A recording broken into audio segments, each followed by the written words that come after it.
Welcome to the Porn Reboot podcast, where you get practical tips to gaining control over your porn or sex addiction. We help ambitious men end their out-of-control sexual behavior with pornography, sex, and masturbation so that you can maximize your life, perform at your potential, and remain in control in the driver's seat, which is where you have to be in order to gain or maintain the success you want in life. I'm your host, J.K. Emezi, certified sex and porn addiction recovery coach. Welcome to the episode. Today we're going to be talking about ambition during the different stages of your reboot. Now, in the episode prior to this, I broke down as a refresher the different stages of your reboots. So hopefully that helped you identify where you're at. If you're not sure where you're at, I recommend scheduling a call with one of our reboot strategists and just having a conversation with them. We also have a wonderful infographic that we can share with you that'll break it down, and you can just use that as a guide for where you're at in the process. Now, as I mentioned, this series that we're going to be going through is directed at high-performing men. These are ambitious men who find themselves, if you find yourself in the top 10% of your career compared to your peers, then you are what I call a high-performing man. It is not easy to get there. And the reason I'm focusing on you is because you are one of the demographics that is most neglected when it comes to ending out-of-control behavior. Also the demographic that's least likely to reach out for help because you believe that the things that got you success in your life are also the things that are going to help you end your out-of-control behavior.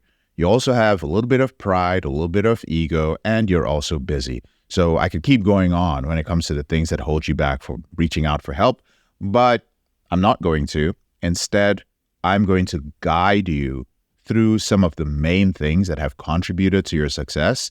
And if you feel that, man, like, I know I have the potential, or I know I used to be a high performer, and then something happened over the years, or right now I believe that I am stagnating because of my out-of-control behavior, or my high performance, my lifestyle, my success is at risk, hopefully you find this helpful. Now, for those of you who do not identify as high performers, what I call type B men, and you can just Google Porn Reboot Podcast type A, type B men. It'll take you to the podcast episodes that talks about this. Please don't be dissuaded, okay? Please listen to this too, because this might help you understand why you're stuck. You might be an ambitious person, but you don't seem to be able to take action. I often get the question in the implementation program of, well, I think I'm a type B man. I'm not a type A. I'm not that driven sort of guy, but I do have big ambitions and I don't feel like I'm entitled. Like I'm ready to work hard. I just don't know where to start. I don't think I can. I feel my environment is the wrong environment. You're going to find out that a lot of these things are based on beliefs, not necessarily environments. Let's start with the definition of ambition. Ambition, dictionary definition, is a strong desire to do or achieve something which typically requires determination and hard work. A strong desire to do or achieve something which typically requires determination and hard work. Many of you may have the desire to achieve something. Some of you might not have the determination and the hard work. Some of you may have all of that, but you realize that, man, despite my ambition, despite having determination and hard work, none of that helps me control my behavior. Here's what happens when you're in the early stage of your reboot. When you're in the early stage of your reboot, when it comes to ambition, you often feel resentful and intimidated by others' advantages and successes, even if you're successful. So you could be a real estate agent, you could be a business person, you could be a loan mortgage officer, you could be a lawyer, you could be, I don't care what you are, what sort of business you're in or what career you have. But when you're in the early stage of your reboot, struggling with this behavior, you begin to build up either resentment, or when you see your peers who are doing well, your primary emotion is one of intimidation. You find yourself often comparing yourself to others' advantages and successes. I've shared this before. I think it's in an episode called The Cross-Dresser Who Hated My Porsche or something like that, where I've talked about how a lot of guys who are in the corporate world are really stuck in this, especially when they're in the early stage of their reboot, because the corporate world already is a dog-eat-dog world. There's a lot of kowtowing. There's a lot of butt kissing. Sometimes there are a lot of talented people doing different things to get along. Man, it is rough. I'm glad I've never been a part of it. I had a brief stint and I was like, fuck that. I am not playing this game. I'm going to create my own game. And then I went off and sold books door to door, which is starting at the bottom of the rung, but it worked for me. At least I was in control. So a lot of these men carry that trait of resentment and intimidation whenever they see other people's advantages and successes, as opposed to cheering that person on or being excited for that person's success or looking at that person as a source of inspiration. When you're in the middle stage of your reboot, when it comes to ambition, the primary way you feel is guilt. Usually you're a high performer, you have some measure of success, but really you start feeling guilty about having more success than family, friends, and other people in your community. That's one of the main emotions that you're feeling. When it comes to the late stage of your reboot, right before late stage. Now, just to be clear, a lot of the data that I've gotten for this series, particularly this one on ambition, is based on the behaviors that I have seen in men who have come through our program. And we've had thousands of men come through the Porn Reboot program. I have also personally experienced this myself. And even right now, when I talk to men in the intensive program and my one-on-one clients, all of them can relate to this. It's almost, it's so uncanny when we're talking about it. They're like, dude, this is exactly what I'm dealing with right now. So in the late stage of your reboot, this is often where you start having a need to create greater success. This is where you start wanting to give back. You're no longer in your comfort zone. I find that the men who are in the middle stage of their reboot, who are high performers, they'll use terms like, you know what, I'm blessed, I'm well off, we do okay. And then sometimes there's like drama with other extended family members, but they're just at their comfort zone. They're at an okay place. The moment they step past that, the moment they step past feeling guilty, then they start wanting to give back. They want to create greater and greater success. These are men who start speaking more about legacy. But there's something beyond that. One of the things that I've noticed when it comes to men who are in the maintenance stage, who are high performers, this is where a lot of self-image work is being done in a very purposeful way. So at this point, men are thinking about their future. They realize from going through the reboot process that their future is so much greater than their past. Your ambition is wanting things simply because you want them. Now you don't need a reason. You're not saying, oh, the reason I'm creating success is because I want to give back. Like this is the legacy I want to leave. You're like, no, legacy doesn't matter. I don't care whether my kids get something or not because I can't control what my kids are going to do. I can't control what the world is going to do or what the charities I create are going to do. I'm going to do things because I want to do them. There is no particular reason for doing something. If you've ever met extremely successful individuals, and when I say extremely successful, I mean these men are not only wealthy, but in other areas of their reboot capital, they have their things together. They have their spiritual life together. They have their family life together. It's almost perfect, or at least it seems that way. Now, of course, no one's perfect, but that's the way it seems. One of the things that you will notice about them, I've noticed this, is that they do things simply because they can. Let me take an extreme example. When you look at somebody like, let's say these billionaires, people like Elon Musk or Bill Gates, people may look at them and think like, oh, they want to leave their legacy. They want to do this and they want to do that for humanity. Let me make one thing clear.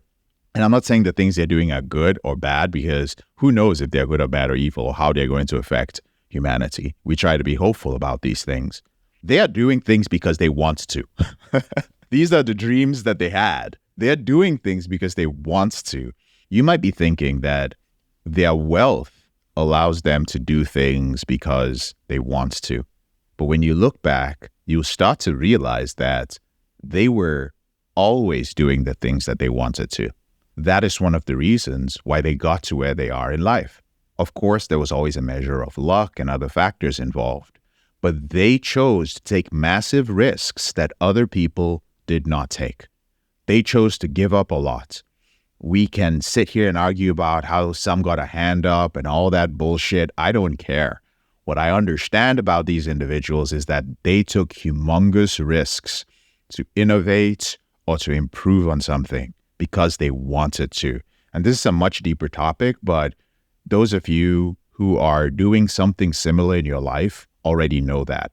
I personally try to model some individuals who are like this. Now, the examples that I use, like Elon Musk, Bill Gates, all these other individuals, these are on a global scale. But understand that in different countries, in different counties, in different villages, in different towns, there are men and there are women who are doing the same thing on the platform that the universe, that God has provided them. They are doing things because they want to do them. And one of the hacks, call it a hack, when it comes to self-image is instead of building up your self-image using hard work and perseverance, you should be doing that. But instead of focusing on that all the time, decide on the self-image that you want and start acting like the person who has that self-image. I told you guys this at the beginning of the year. Who do you want to be in December 2024? Who is that man? Who's the man that you will become based on all the decisions that you make this year? What are his values? What are his standards? How does he look? How does he make decisions? How does he treat his kids, his wife, his friends, his peers? How does he respond to adversity? What is his routine like? How does he invest? What is he doing with his life? Start acting like him now. Start doing that right now. When it came to Porn Reboot, for instance, there was no Porn Reboot. There was nothing out there 12 years ago for men who were trying to end their out-of-control behavior, much less anything holistic. There was nothing that said, hey, like, it's not just about ending your behavior with pornography. You do know that if you have relationship issues, you've got to fix them. You do know that when you control your behavior with pornography, it doesn't change the fact that the way you view relationships with women is still a little bit skewed. It didn't address people's biochemistry or their hormones or what has happened to the neurochemicals in their brain from using pornography, fantasizing, and acting out for so many years. There was nothing like that. I wanted to create something like that. And so I did. And I keep doing that. I don't have a massive platform and I don't give a shit about it. All I know is that I have to show up, do the thing I want to do every day. I put out the podcast I want to put out. I work with the men I want to work with. I do the research I want to do. And I put it out there. And as long as it is helping men and I am getting feedback that, hey, yes, this is improving all these different aspects of my life, I'll keep doing that. But what I want to share is that I worked backwards. I imagined what it would be like to be there in the future. And then I started acting like that person. Man, there's so much more I want to say on that. I hope you guys find this particular episode helpful. And if you don't mind, could you send me an email and just give me your feedback on this? I really haven't asked for feedback on these episodes in a while. So if you don't mind sending an email to jkemezi@elevatedrecovery.org, here's a tip for you, those who've listened this far. If you send me an email and the subject line is podcast, my assistant will leave it in my inbox. I only check my email like at very specific times. I will read that email first. So all you need to do is put in the subject line, podcast, and then I'd love your feedback on this. And if you have questions on this and so on, I will personally respond. jkemezi@elevatedrecovery.org. In the subject line, put podcast, and I'd love to know your thoughts on this series as I go through it. I'm JK, your brother in this struggle. Thank you so much for listening to this episode of the Porn Reboot podcast. I'll speak to you later on in the week. If you found this episode helpful, here are 4 ways I can help you with your out-of-control sexual behavior for free. The first way is to grab a free copy of my book, Confessions of a Porn Addict, 7 Secrets of Porn-Free Men at elevatedrecovery.org, or visit the link in the description below this episode. The second way is if you're not sure where to start, but you'd like to learn more about my team and I, if you'd like to spend time with like-minded professionals and business owners who are controlling their behavior, then join our free and confidential group, the Porn Reboot Group on Facebook. There's a link to join in the description below this episode. The third way is if you need help right now because you have a burning issue, your behavior with pornography is hurting you mentally or emotionally, you're about to lose your relationship, you want to live up to your potential, be an authentic man, and free yourself from shame, guilt, and underachieving, then click on the link in the description below this episode that says free coaching call. And the fourth way is to leave us a 5-star review if you enjoy this podcast, so that we can reach more men who are struggling in silence and bring back the lessons we learn from coaching them to freedom.